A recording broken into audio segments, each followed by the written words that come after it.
Okay, good morning. So what we're going to look at today are cylinders. And we're going to look at how do we get the volume and how do we get the area of this particular geometric shape. So we are dealing with cylinders.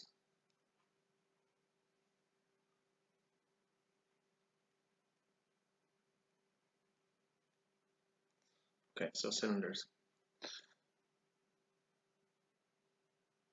So what we have here, okay, so we have a cylinder. It has height h and it has radius r.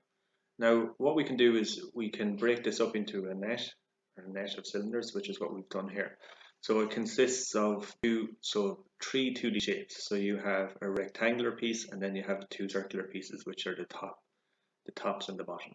Okay, so you have that top there, and then you have, let's say, the height or the middle piece. If you spread it out, it will form the shape of a rectangle, like so. Now we have this idea of what's known as the curved surface area. So curved.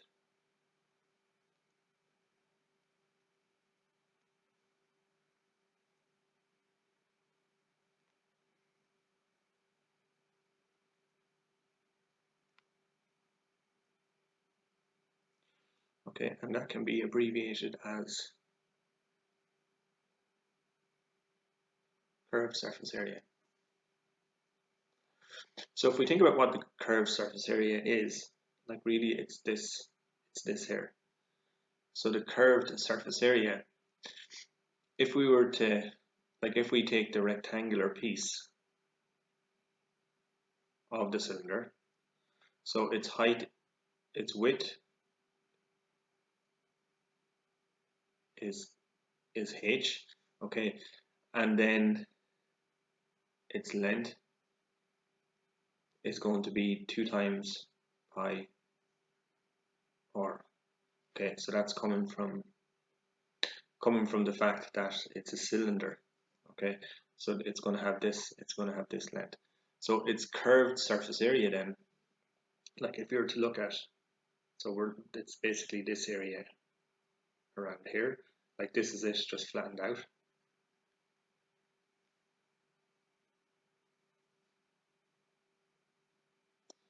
It's going to be these two multiplied by each other. So it's just going to be length by breadth, which in this case will be equal to 2 pi r multiplied by height, which is equal to 2 pi r h. Now when we think of the curved surface area, like this can be something useful. So let's say if you were a business owner, for example, and you sold products that were in a cylinder, type, let's say casing, for example, like being able to calculate the surface area or the curved surface area is very useful because you might want to put labels, for example, onto your product. So it can be very useful to be able to know how to use this particular formula and to be able to calculate the curved surface area, and that's what they would use. But if we think about the curved surface area is only the area of part of the cylinder. It's not the total area of the cylinder. You also have, if you take, you have this curved surface area, but then you also have these two ends as well. So we have this idea of what's called the total surface area.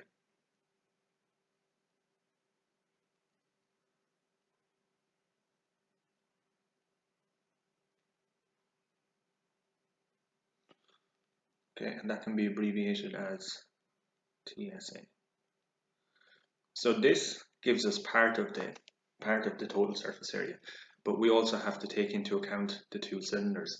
So if we remember, so the area, if we have a circle,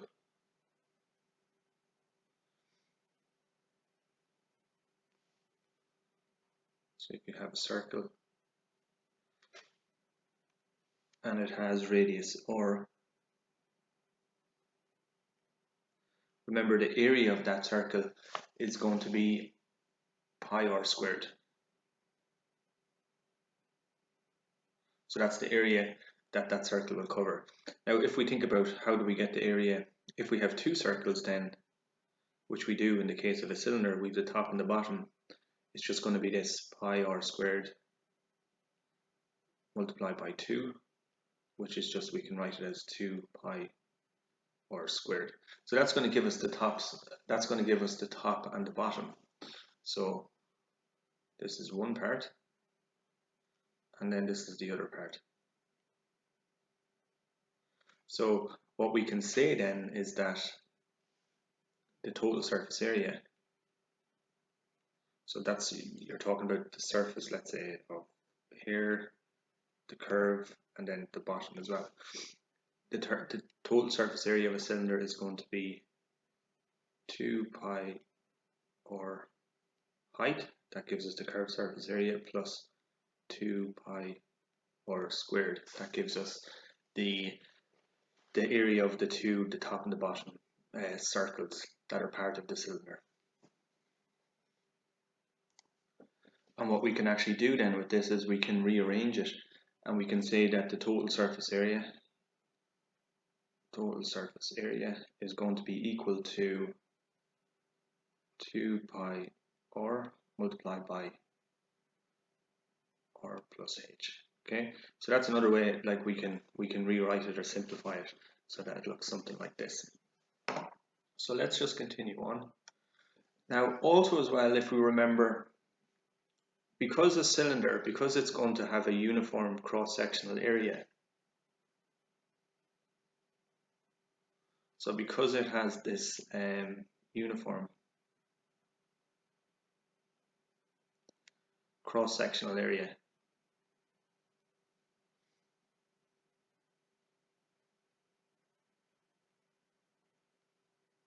okay, so if you're to slice the cylinder, what you're going to get uniformly the whole way through are a series of circles the whole way through. So if you were to keep slicing it across, what you will just get uniform, you'll get uniform circles the whole way through. So you can imagine, like, you could just keep slicing it all the way through, so you're going to get this uniform. You have what's known as a uniform cross section when we're dealing with prisms. That's what makes it a prism.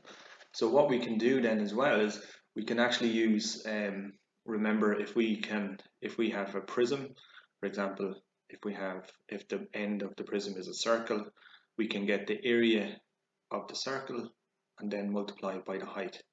So we can, and that will give us, remember, we done one similar where you had a triangle. So you get the area of the triangle and then you just multiply by the height.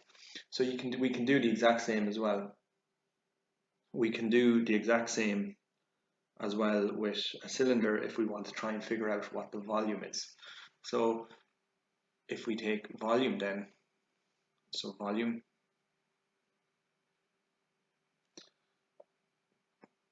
of a cylinder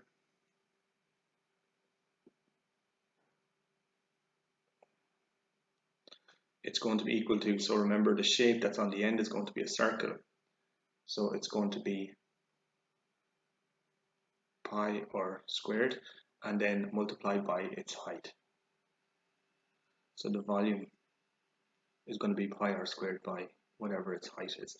So remember, with any prism, you just look at the end, get the area of the shape at the end, whatever formula you have to use to get the area.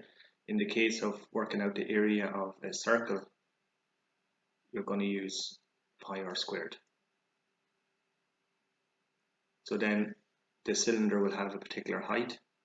So then you just multiply the area of the bottom of the cylinder, or the face of the cylinder, for example, by height, and that will give you the volume. So it might be, for example, in cubic centimeters. So okay, so I guess, so what we've looked at then, we've looked at the cross-sectional area, the total surface area, and then we've looked at how to calculate the volume. So we have these three. So you have this formula, you have this formula, and then you have this one as well. So they are used then to calculate three different aspects of cylinders. So what we can do then is we can take this understanding of the formulas that relate to cylinders and we can use it to try and work on this problem. So let's have a read over the problem first, and then we'll break it down and we'll start to work through it. So Tamsin has a rectangular sheet of paper.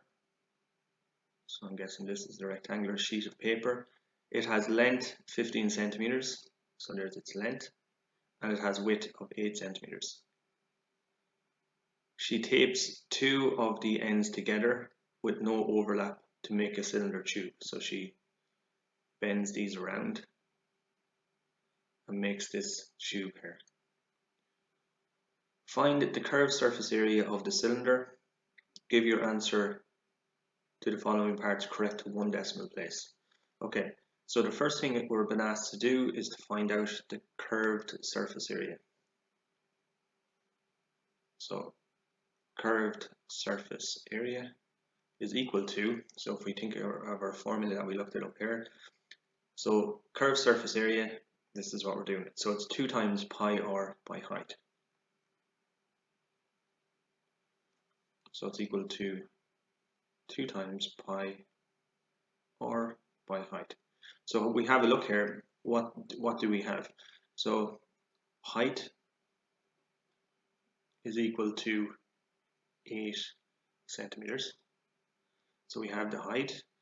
The radius is equal to, do we have the radius? Okay, so the radius is unknown.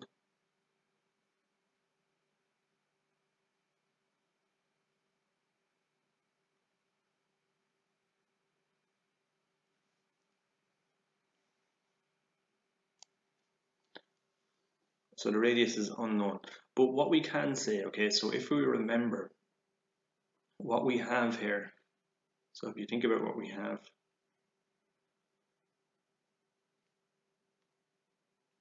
what we need in order to be able to figure out what the curved surface area is. So we have the length is 15 centimeters, and then we have the height, which is 8 centimeters. So if we get the area of this, okay, which is essentially this here, we are getting the curved surface area of it. So if we think about how do we get this area, so area is equal to length multiplied by breadth. So in this case, it's going to be 8 multiplied by 15. So 8 multiplied by 15, what is that?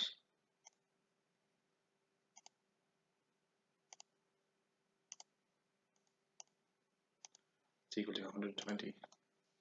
So it's equal to 120 centimeters squared. So very important that you get the units right. Let's just make that a bit better. So centimeters squared. So that's our area. So we've figured out this part of the question. So the next part then is find the radius of the cylinder. So what we're trying to do is we're trying to figure out what this is. So we know, so we can actually use this formula here. So we can say that, so we know now what the curved surface area is. So we can use this. So let's write. So we can use this formula to figure out what the radius is, because we have the height, and we have the curved surface area. So what we can do is we can just rewrite this down here and put in the values that we have. So the curved surface area is 120 is equal to 2 times pi, or which is our unknown, multiplied by the height, which is 8 centimeters. Okay, so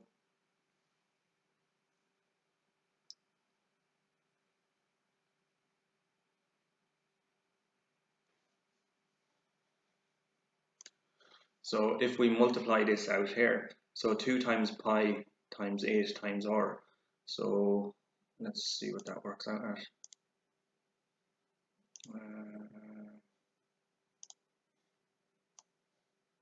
So 2 multiplied by pi multiplied by 8. So that's equal to 50.265. And what did it tell us to keep it?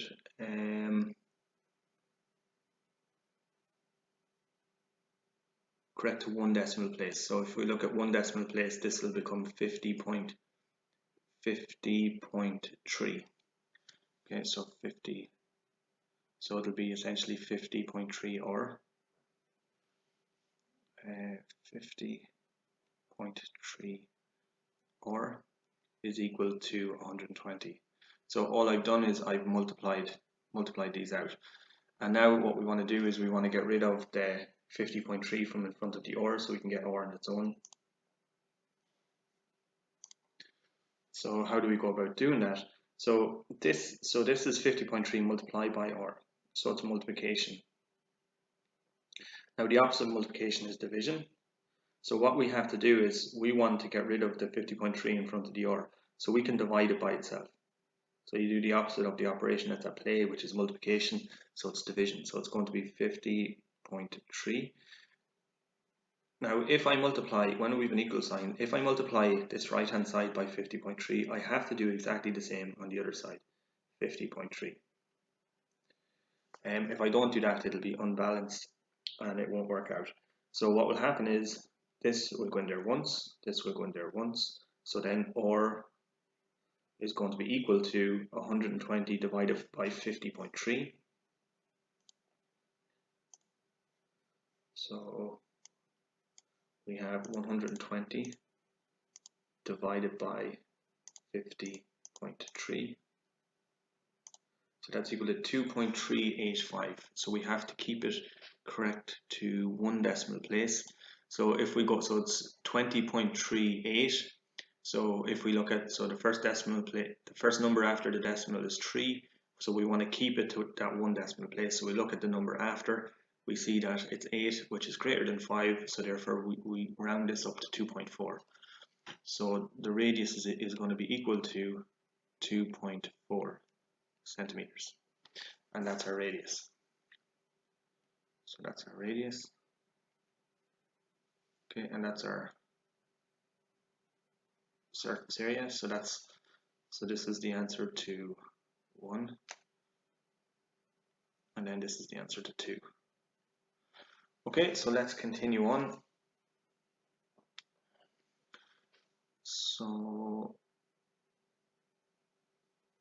So we've found the radius of the circle. So find the volume of the cylinder. So remember the volume, if we have a look back up here, so the volume is going to be pi r squared by height. So the volume, just write over here, so volume V is going to be equal to pi r squared multiplied by height. So it's going to be the area of one of the circles, so pi r squared. So we've worked out that the radius, so the radius is equal to 2.4 centimeters, and the height is equal to 8 centimeters. So what we can do is we can just plug in the values that we have. So remember, all we have to do is get the area of the face down here and then multiply it by the height, and that gives us the volume that this particular cylinder will hold.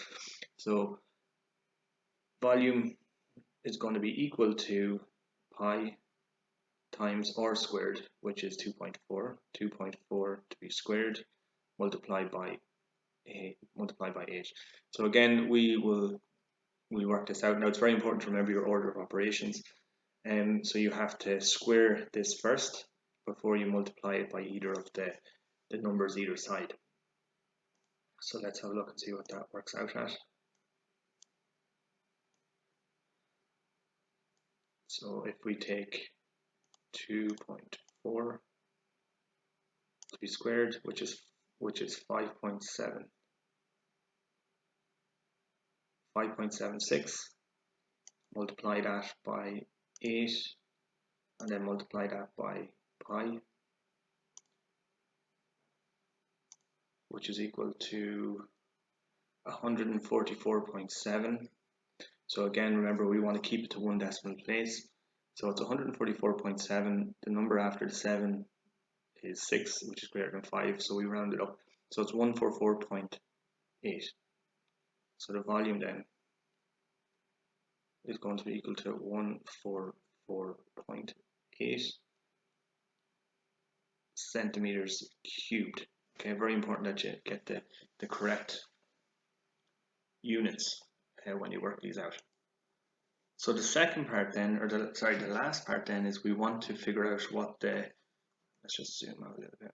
So the last part then is that we want to figure out what is the, so find the total surface area. So we're talking about total surface area. So remember, the total surface area is going to be the two ends, the area of the two ends, plus the area of the middle piece as well. So if we think about our formula that we used, that we've worked out, so where is it? So it's this one here. So the total surface area, and we just bring this down and we can use it. Okay, bear with me now.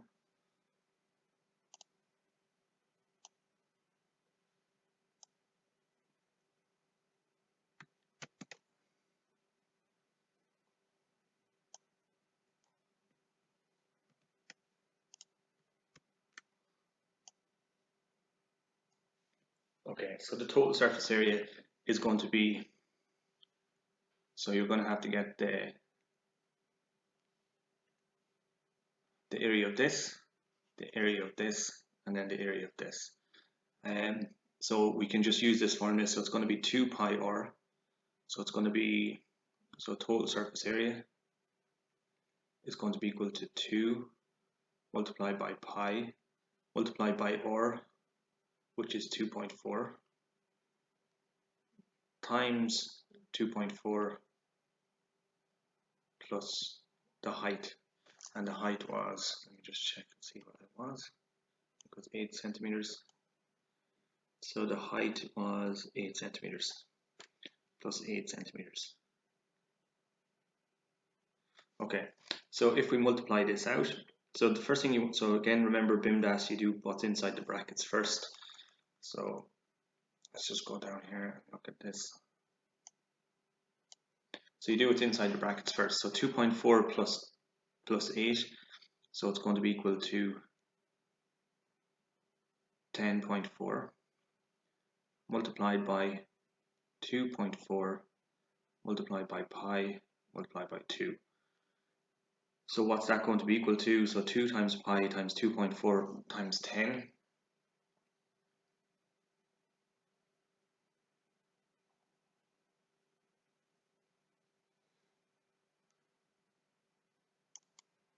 Okay, so let's work that out.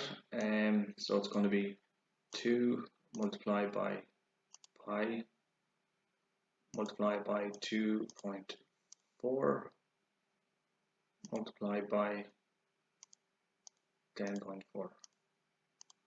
So it's equal to 156.82. Okay, so 1.6, so it's equal to 156.8. Okay, so just it, so it's 156.8 centimeters squared. Okay, because it's the total surface area. The total surface area. Okay, and that's that one there. So that's just an example of a kind of question that you could be asked when you're working with cylinders and working with the volume of cylinders. So hopefully that makes sense, and thank you for listening.